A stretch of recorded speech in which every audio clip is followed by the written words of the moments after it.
2012. I'm William L. Brown, Chairman of the Commission. At this time, I'd like to ask Commissioner Wright to give the invocation, please. Let's pray. Heavenly Father, we thank you for this day. We thank you for another day of life. We thank you, Father, for the privilege that we've had to serve on this commission, and we just thank you that we've been a part of a great heritage of our state and of our country. We pray that, Father, you'll just lead us throughout this meeting today, give us the wisdom and the knowledge to take care of what you've created. In Jesus' name, amen. I pledge allegiance to the flag of the United States of America, and to the republic for which it stands, one nation, under God, indivisible, with liberty and justice for all.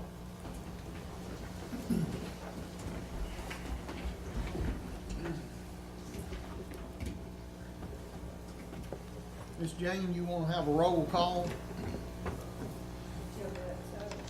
Here. William Brown, Here. Harold Cannon, Here.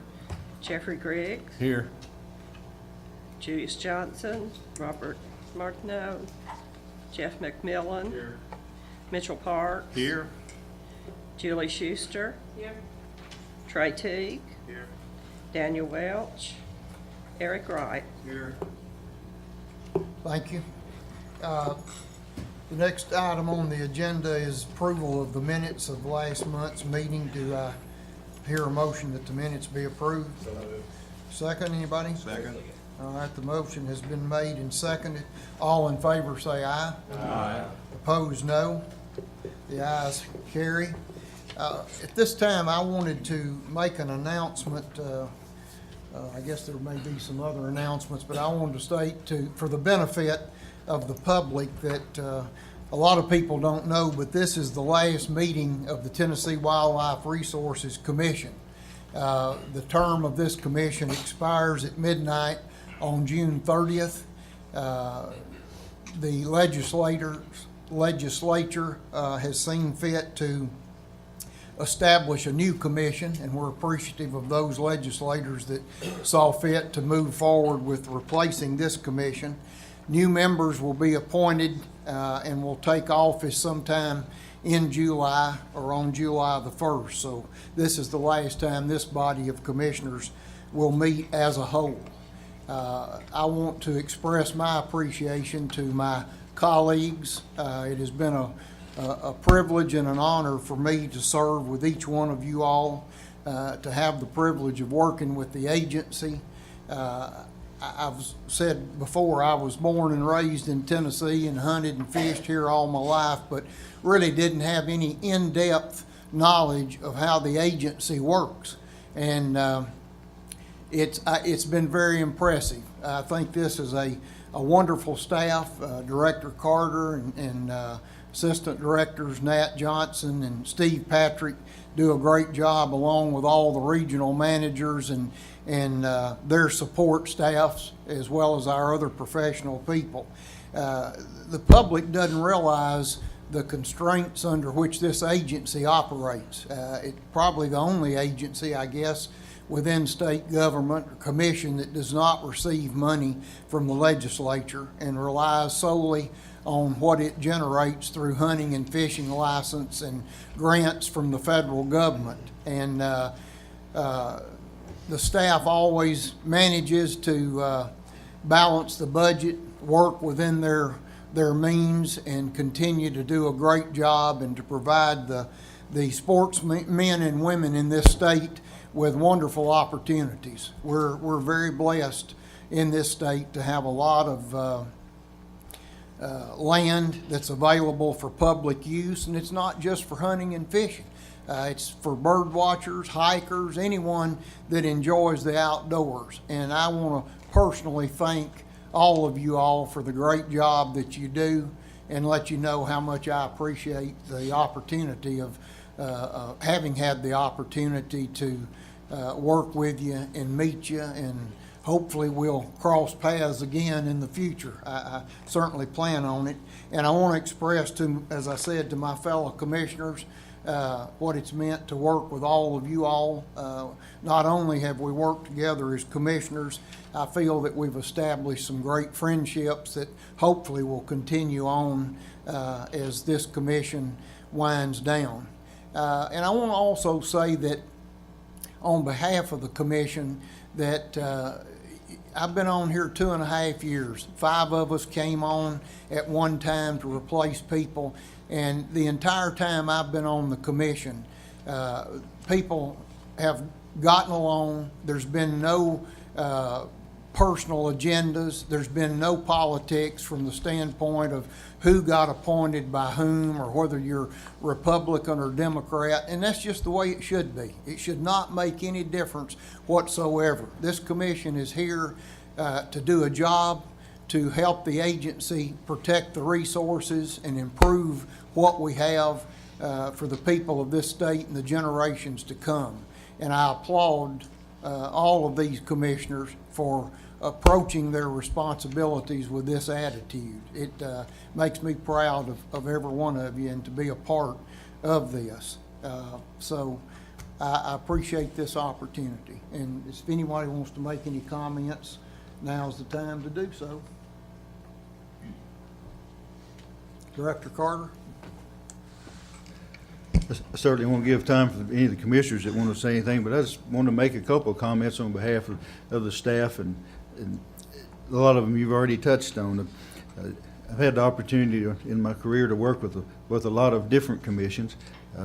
Some of you were on the commission when I was given the opportunity to be director of the agency, and I'll be eternally glad for that and appreciate that very much, to have that honor and that opportunity to work with not only the staff but with the commission as well. But I want to reiterate the same thing you said in a couple of things. I can absolutely, with no hesitation whatsoever, say that there's not a single commissioner that's on this commission that has a personal agenda or a political agenda, and it's shown in everything you've done. The work and decisions that you have made have been based on those things that you thought were right for whatever reason that was put in, whether it was public input, whether it was staff input, or whether it was based purely on the science, and you taking all that together and put forward the decisions that has made the wildlife resource, not the agency, but the wildlife resource itself in this state, something that we're all very proud of, and it's something that's going to last for generations to come. I can't let the moment pass without saying that we appreciate how you've handled yourself professionally through the last couple of years, especially when things have been kind of appointed and you've taken a lot of personal criticism, undeserved and unfounded. I met with groups who would bring up things about, well, we know the commission doesn't hunt, they don't fish, they don't really know anything about wildlife, and I would question them where that came from. I know these people very well. They do hunt, they do fish, they care. I don't know where that comes from. So somebody did a good sell job on putting some of that information out, but obviously it's not true, and I just wanted to make sure that I had the chance to say that. Over this time period, I knew Commissioner Schuster prior to the time she became a commissioner because of another position that she worked in, but I didn't know the rest of you. But I can honestly say I think I've made a lot of friends, and the people on the commission are my friends, and regardless of how all this stuff shakes out in the future, I don't see that ever changing.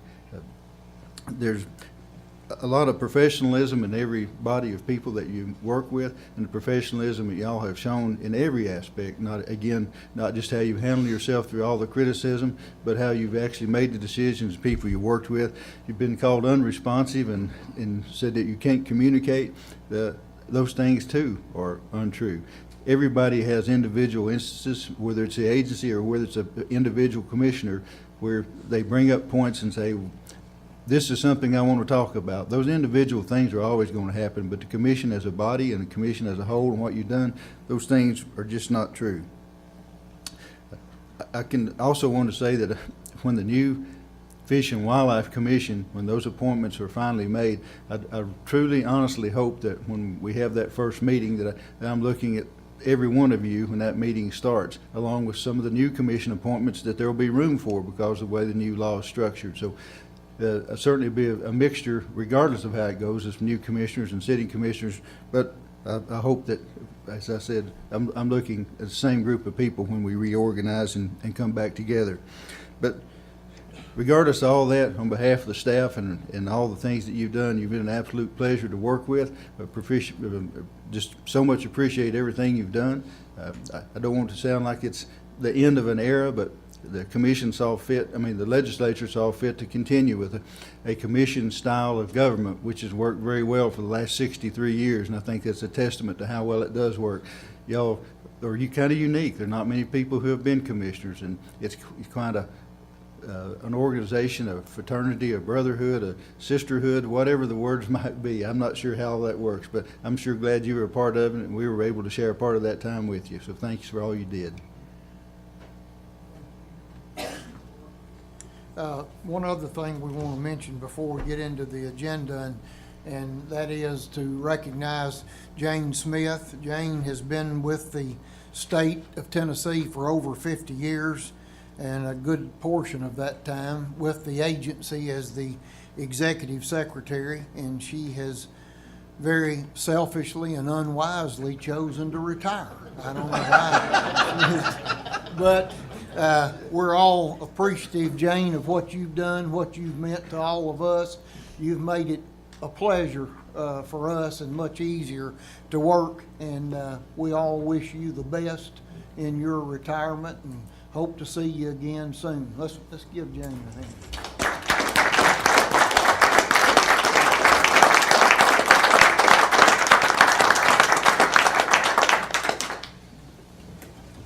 I might add that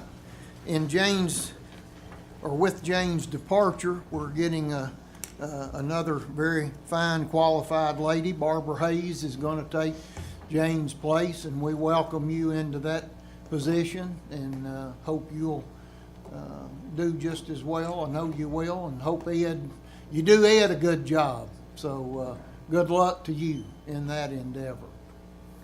Okay, anybody else want to make any comments? I can't believe it. Y'all talk, just run that mouth all the time. You get in here and you just got lockjaw. What's wrong with you? All right. Okay, we will go to Wildlife Management Committee, Chairman Schuster, Commissioner Schuster. Thank you, Chairman Brown. I think you just said it so well that it's hard for us to even compete with what you said. So what you said was what we all felt, and we just thank you very much for saying that. The Commission recognizes Tim Cleveman, Region 2 Manager.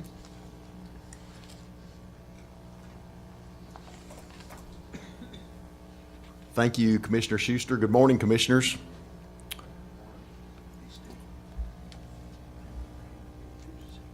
Yesterday, I presented the information on the tracts of land that we received from the Justice Department.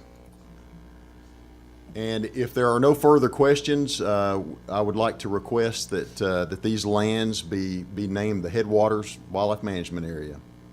Chairman Brown, the Wildlife Committee voted, and I recommend passage of Proclamation 12-13. We'll have a second. All in favor, say aye. Aye. Opposed, no. Thank you.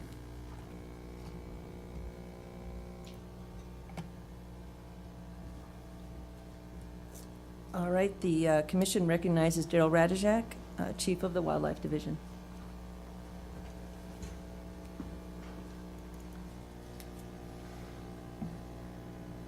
Thank you, Commissioner Schuster.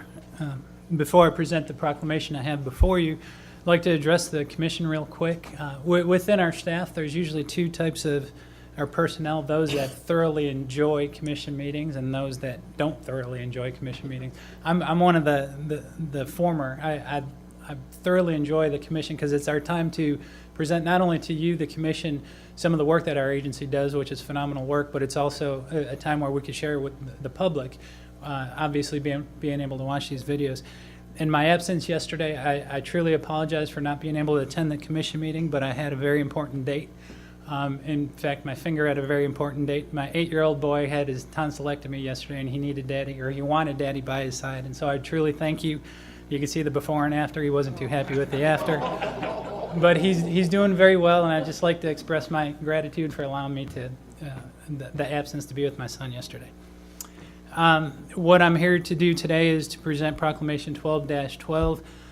Gray Anderson, our Assistant Chief of Wildlife, presented this to the committee yesterday, and with the addition of Headwaters WMA to the list of TWRA managed lands, we would like to amend Proclamation 12-07, which is our WMA proclamation, and we would like to add Headwaters WMA and open it up to big game, small game, and trapping, same as statewide seasons. And we'd like the committee to pass this proclamation.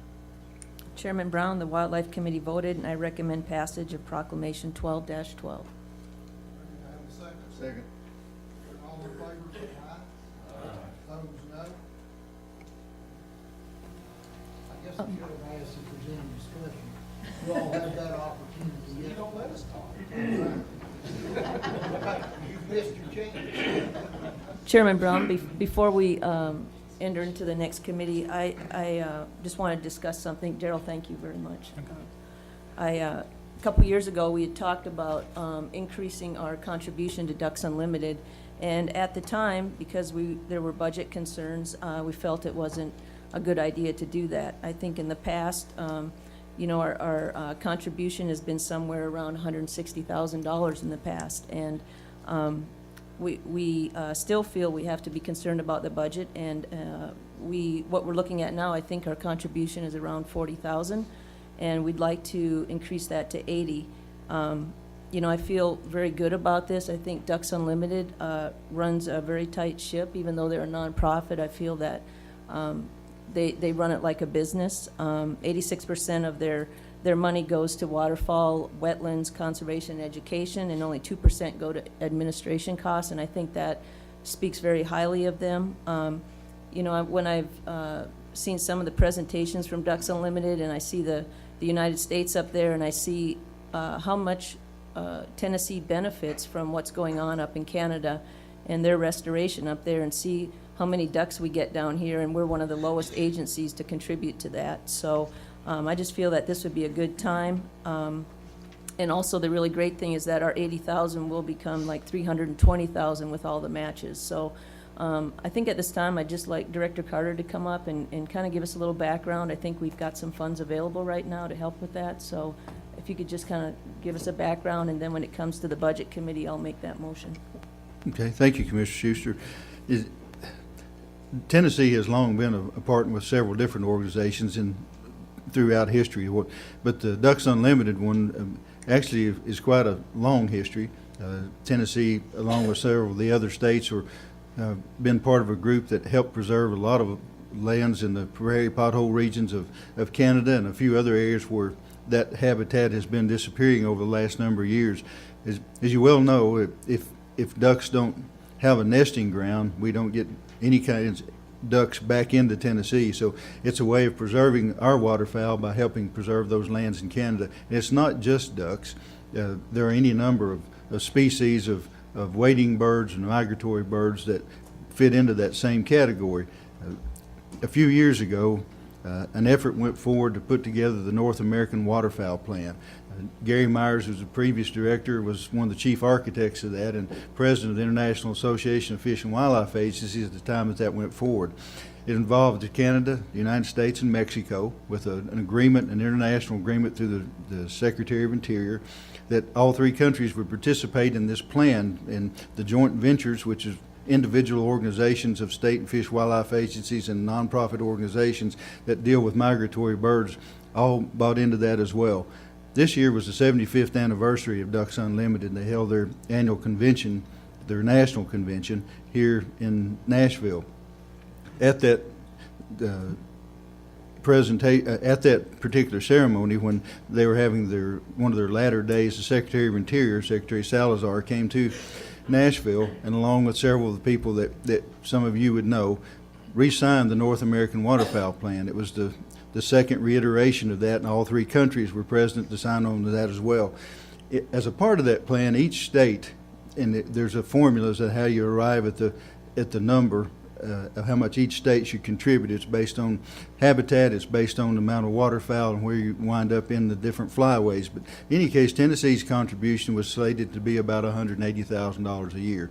There was a time when the agency actually put in that much money, and as Commissioner Schuster said, it has a multiplier effect, so that Ducks Unlimited puts in money, then the U.S. Fish and Wildlife puts in money, and then there's some stuff that comes into Canada. So it literally is multiplied by 4 times, and it's all habitat preservation.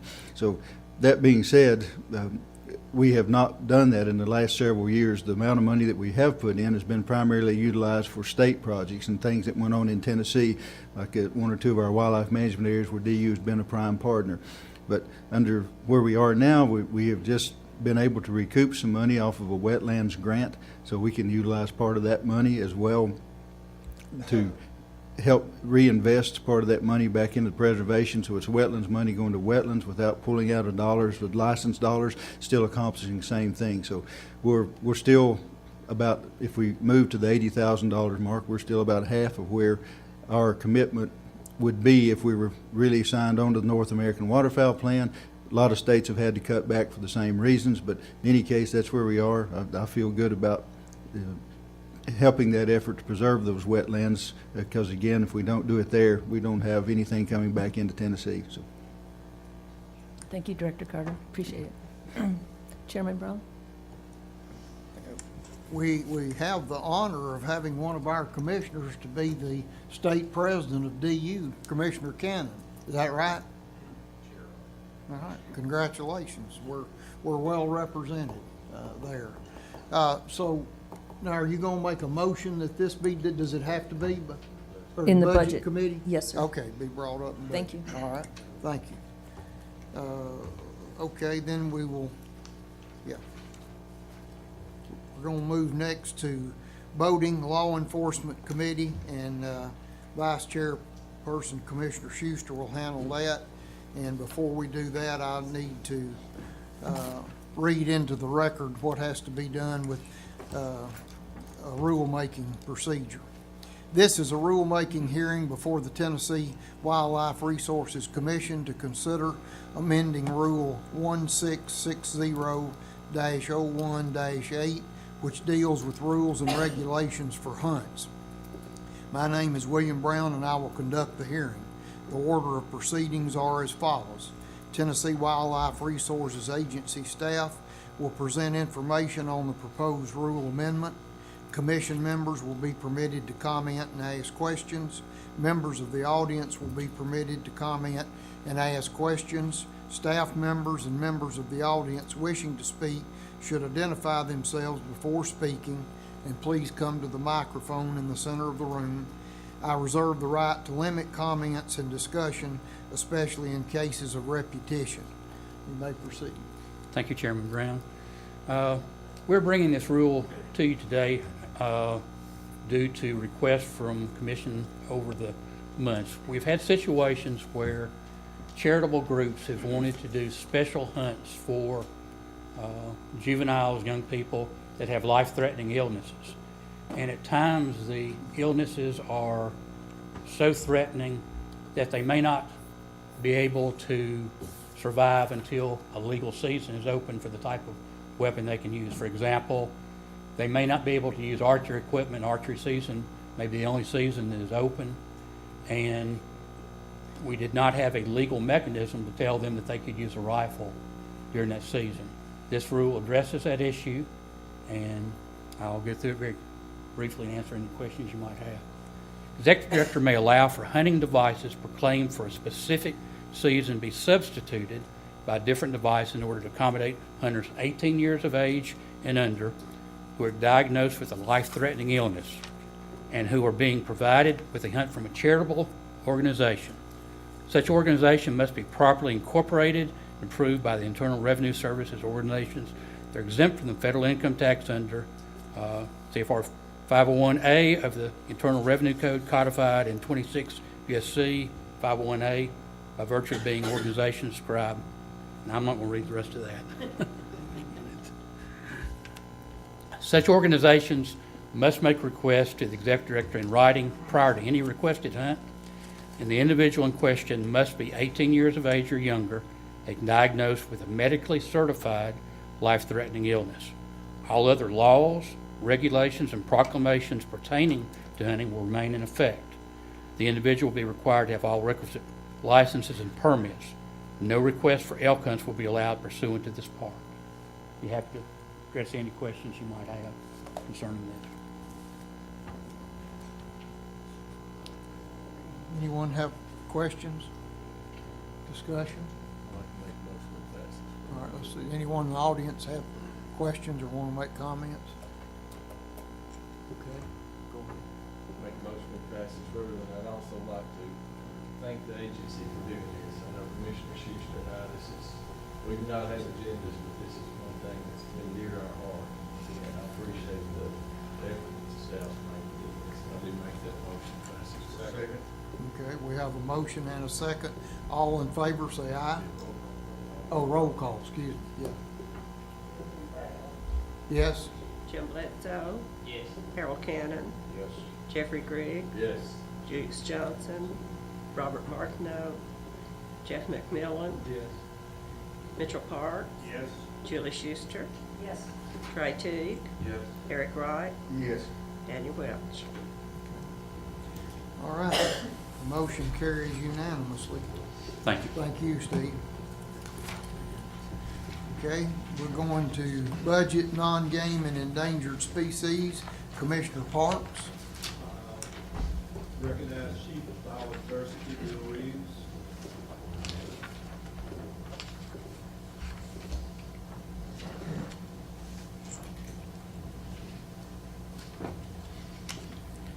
Yesterday, I presented a need that we have to expand the budget to accommodate federal dollars for our non-game program, and I went through the three areas that we plan to use that money. I failed to mention what the total amount was, which was $295,384 total.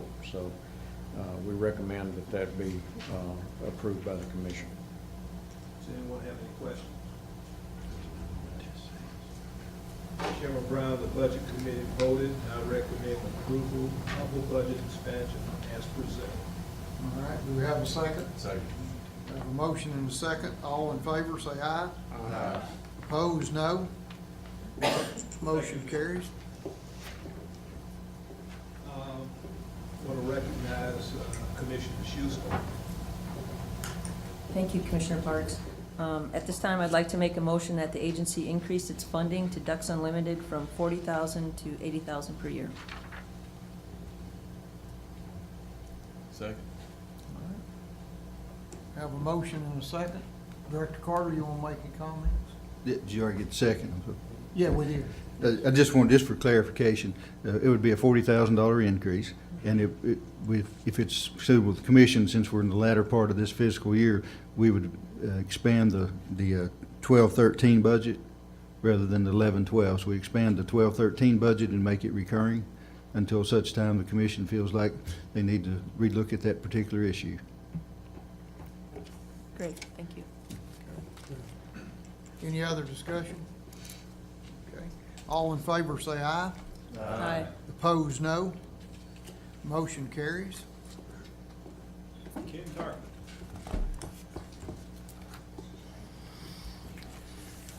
Thank you, Mr. Chairman. In your book, there should be a two-page financial report. I'm reporting through the month of April. In the boating side, what shows up there is a negative or down 20%. There is, and I won't go into all the detail, but through the recording of revenues and deposits with the Department of Finance Administration accounts, there was a $650,000 deposit that was not deposited till the next day, which is in the next month. Once that has been rectified, it does, boating still is in a negative of 2.6%, which is not as grave as it shows with 20 from the actual viewpoint. When we end the year, we will probably be close to where we were last year. On the expense side, we've expended 43% of the total allotment in boating through April. And in wildlife, as you see, we're showing an 8.1% increase, adjusted because of that boating deposit. It's actually 5.6%. When we end the year, I would suspect we will be, I hate to say significantly ahead of projection and from last year, but we will definitely be ahead in the revenue collections for the wildlife fund.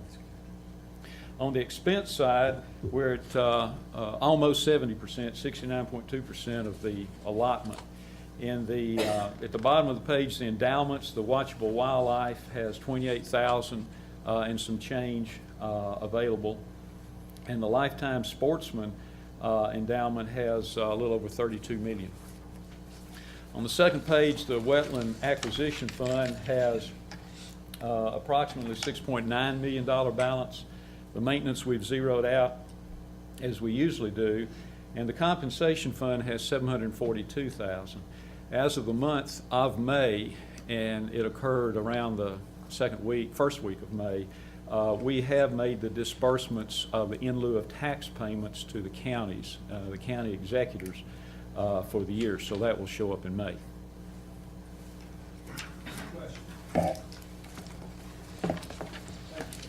Mr. Chairman, permission to make a comment real quick? I'm the last on the agenda, and I stand between you and the door. I realize that. Since 1984, I've attended every commission meeting but one. And on almost all of them, I've been on the agenda addressing the commission, primarily with financial reports and condition of the allotments and so forth, and previously budget presentations and interaction with commissions ever since that time. We've had some really good, really great commissioners.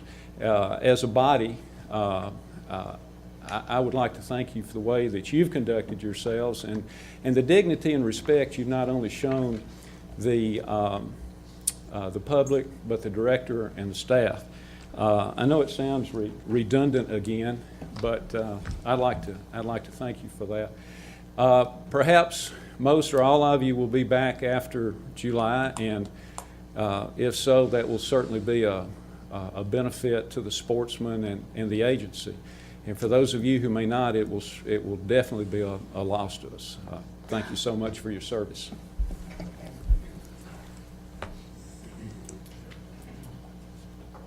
Any other business to come before the commission? Any other announcements? Regrettably, we stand adjourned. This commission is adjourned to the hereafter.